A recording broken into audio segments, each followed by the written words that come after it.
샬롬, 하나님의 감동으로 살아가고 계신가요? 오늘도 여전히 하나님의 감동이 여러분과 관계하는 모든 사람들에게 그리고 여러분에게 가득하기를 축복합니다. 오늘 말씀은 느헤미야 7장 말씀 되겠습니다. 제7장.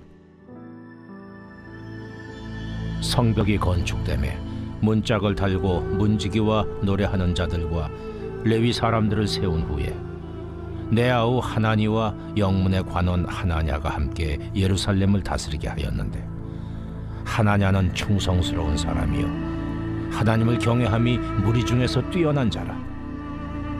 내가 그들에게 이르기를, 해가 높이 뜨기 전에는 예루살렘 성문을 열지 말고 아직 파수할 때에 곧 문을 닫고 빗장을 지르며, 또 예루살렘 주민이 각각 자기가 지키는 곳에서 파수하되 자기 집 맞은편을 지키게 하라 하였노니, 그 성읍은 광대하고 그 주민은 적으며 가옥은 미처 건축하지 못하였음이니라.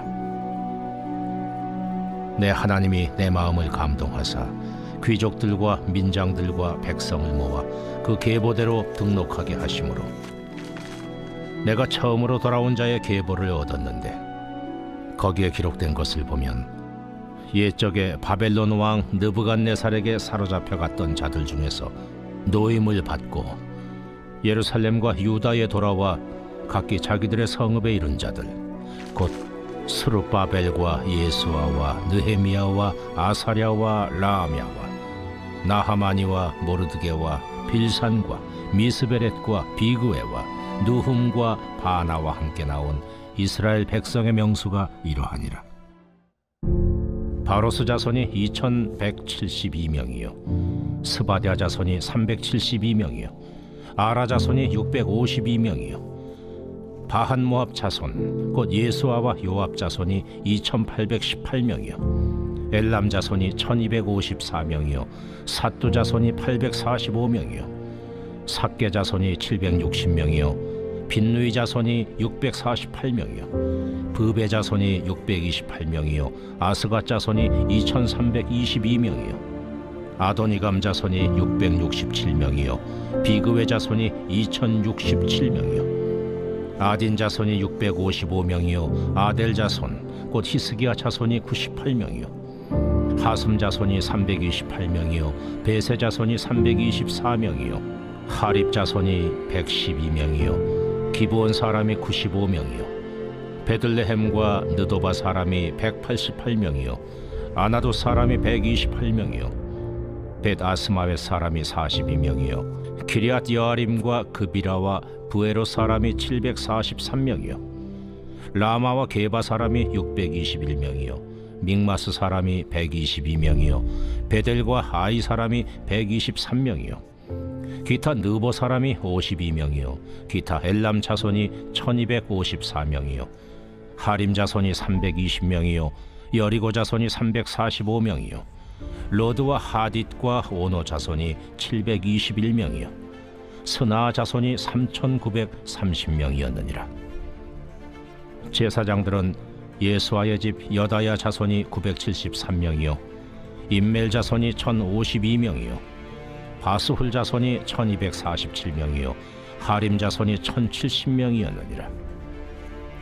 레위 사람들은 호드야 자손 곧 예수아와 간미엘 자손이 74명이요 노래하는 자들은 아삽 자손이 148명이요 문지기들은 살름 자손과 아델 자손과 달문 자손과 악굽 자손과 하디다 자손과 소베 자손이 모두 138명이었느니라. 느디님 사람들은 시하 자손과 하수바 자손과 답바오 자손과 게로스 자손과 시야 자손과 바돈 자손과 르바나 자손과 하가바 자손과 살메 자손과 하난 자손과 깃델 자손과 가할 자손과 르아야 자손과 르신 자손과 느고다 자손과 갓삼 자손과 우사 자손과 바세아 자손과 베세 자손과 무님 자손과 느비스심 자손과 박북 자손과 하그바 자손과 할훌 자손과 바슬리 자손과 무히다 자손과 하르사 자손과 바르고스 자손과 시스라 자손과 데마 자손과 느시아 자손과 하디바 자손이었느니라. 솔로몬의 신하의 자손은 소대 자손과 소베렛 자손과 브리다 자손과 야알라 자손과 다르곤 자손과 깃델 자손과 스바랴 자손과 핫딜 자손과 보게렛 하스바임 자손과 아몬 자손이니 모든 느디님 사람과 솔로몬의 신하의 자손이 392명이었느니라. 델멜라와 델하르사와 그룹과 아돈과 임멜로부터 올라온 자가 있으나 그들의 종족이나 계보가 이스라엘에 속하였는지는 증거할 수 없으니 그들은 들라야 자손과 도비야 자손과 느고다 자손이라. 모두가 642명이요 제사장 중에는 호바야 자손과 학보스 자손과 바르실레 자손이니 바르실레는 길르앗 사람 바르실레의 딸 중에 하나로 아내를 삼고 바르실레의 이름으로 불린 자라. 이 사람들은 계보 중에서 자기 이름을 찾아도 찾지 못하였으므로 그들을 부정하게 여겨 제사장의 직분을 행하지 못하게 하고 총독이 그들에게 명령하여 우림과 둠밈을 가진 제사장이 일어나기 전에는 지성물을 먹지 말라 하였느니라.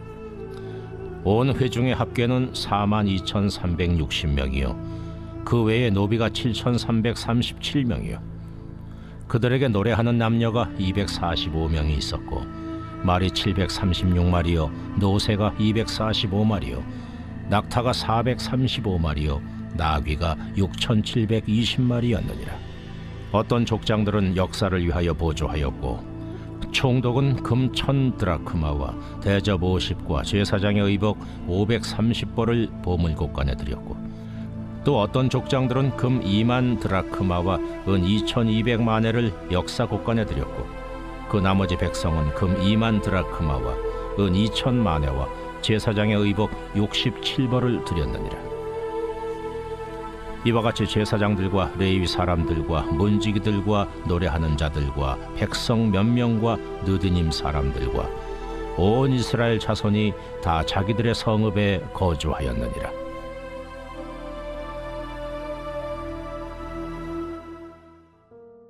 성경의 역사를 보면 하나님께서 이스라엘 백성들이 다른 신들을 섬길 때에 그들을 온 세상에 흩으실 것이다 이렇게 여러 번 말씀하셨습니다.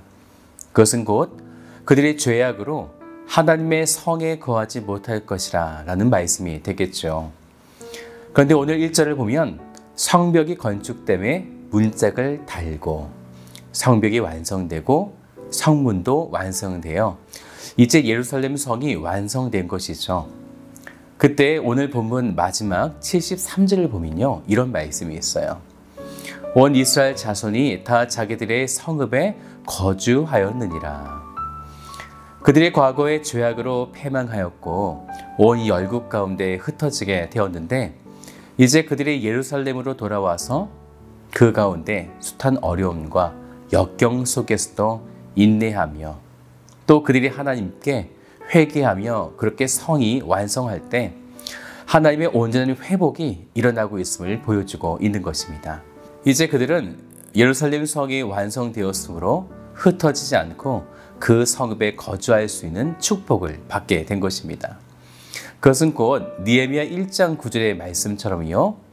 내게로 돌아와 내 계명을 지켜 행하면 너희 쫓긴 자가 하늘 끝에 있을지라도 내가 거기서부터 그들을 모아 내 이름을 두려고 택한 곳에 돌아오게 하리라. 이렇게 말씀하신 하나님의 말씀이 이제 온전하게 성취된 것입니다. 그런데 느헤미야는 이 성벽을 재건하여 성을 온전케 하는 것만이 사명이 아니었습니다. 만약에 그가 성을 쌓는 것만 그것이 사명이었다면 그는 이렇게 성이 쌓고 난 이후 바로 페르시아로 돌아갔을 것이에요. 하지만 느헤미야는 그 이후에 이스라엘 백성들의 무너진 믿음을 새롭게 세우고 백성들 가운데 신앙의 열정을 불러일으키는 것을 우리가 바라볼 수 있는 거죠. 그래서 그는 성벽을 재건하고 나서 그 이유를 매우 조심하고 경계해야 된다 이렇게 말을 하게 되어지는 거죠. 공사를 마친 후에 산발락과 도비야, 게셈의 기습을 대비해서 조심할 것에 대한 이야기를 하게 되어지는데요. 3절을 보세요.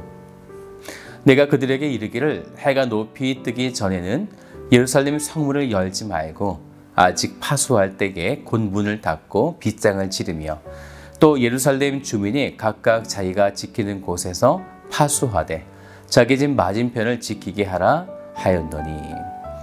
느헤미야는 세 가지를 당부하게 되어지는데, 먼저는 믿을 만한 두 사람을 세워서 새롭게 세워진 예루살렘 성을 그렇게 책임질 것을 말하게 되어졌고요. 그리고 두 번째는 성문을 여는 것은 조금 늦게 열고 닫는 것은 빨리 닫아라, 이렇게 명하게 됩니다. 그리고 마지막 세 번째는요, 성읍이 큰 것에 비해서 아직은 사람들이 적게 살고 있었기 때문에 성 안에 살고 있는 사람들은 자기 집과 또 자기 집 앞을 파수하는 것, 지키라, 이렇게 명하고 있습니다. 공사가 끝나 성문까지 완성하였지만 이런 사람들의 기습을 늘 상시 조심해라, 대비해라, 그렇게 명하고 있는 거죠. 그러면서 느헤미야는 3차 귀환 때 돌아왔던 자이죠. 그런데 약 100년 전에 1차 귀환하였던 사람들의 이름들을 말씀 가운데 기록하고 있습니다. 이것은 우리들도 성벽을 세워 많은 수고를 하였지만 우리 선조들은 아무것도 없이 다 불태워진 황무한 땅에 와서 성전을 재건하였던 것에, 그래서 그들의 역사의식을 지금 바로 세워주기 위함인 것입니다. 그런데 1차 귀환했던 사람들의 명단에서 특별히 46절 말씀을 보면요, 느디님 사람들을 이렇게 소개하고 있다는 거죠. 그리고 60절도 보세요. 모든 느디님 사람과 솔로몬의 신하의 자손이 392명이었느니라. 또 74절도 보면요, 이와 같이 제사장들과 레위 사람들과 문지기들과 노래하는 자들과 백성 몇 명과 느디님 사람들과 온 이스라엘 자손이 자 다기질의 성읍에 거주하였느니라. 느디님 사람들에 대해 우리가 살펴봐야 될 것 같은데요, 그들은 원래 이름이 나탄이라고 불려졌던 사람들이었어요. 이들은 전쟁 포로들을 이었는데요, 솔로몬 시대 때에 이스라엘이 전쟁에 나가서 승리하고 난 이후에 잡아온 포로들이었는데요, 잡아온 이 포로들을 성전을 섬기는 레위인들에게 준 것입니다. 그래서 레위인들은 이 느디님 사람들에게 잡다한 여러 가지 일들을 시키게 되었던 거죠. 그런데 시간이 흘러서 남유다가 멸망하게 되어졌고 바벨론으로 이 느디님 사람들도 함께 끌려갔다가 70년이 지난 후에 포로에서 해방되어 귀환하게 되어지죠. 그런데 이들이 그 1차 귀환 때에 예루살렘으로 돌아와서 성전을 짓겠다고 그들이 행했다라는 거죠. 이렇게 느디님 사람들은 혈통적으로 이스라엘 백성들이 아니었지만 누구보다 하나님의 감동을 받아 성전을 재건한 일에 힘을 다했던 사람들이었던 것입니다. 느헤미야는 바로 그것을 성벽이 다 완성된 후에 백성들에게 가르치고 있는 것이죠. 그들이 어떤 마음으로 하나님을 섬기고 헌신했는지, 이제 성벽이 완성된 이때 우리가 영적으로 느슨해지는 것이 아니라 다시금 마음을 새롭게 하여 주 너희 하나님을 마음과 뜻과 성품을 다해 온전히 사랑해야 함을, 그리고 그분의 명령은 지킬 것을 말하고 있는 것입니다. 그리할 때 흩어졌던 그들이, 그리고 오늘 이 시대를 살아가는 우리들이 다 자기 성읍에 거주하게 되는 회복의 은혜가 지금 이 순간에도 오늘 우리들에게 분명하게 주실 줄로 믿습니다. 주의 계명을 지키는 자는 하늘 끝에 있을지라도 돌아오게 하신다는 말씀을 오늘 여러분 삶 가운데 깊이 묵상하시면서 주님을 위해 살아가시는 복된 하루가 되시기를 주님의 이름으로 축복드립니다.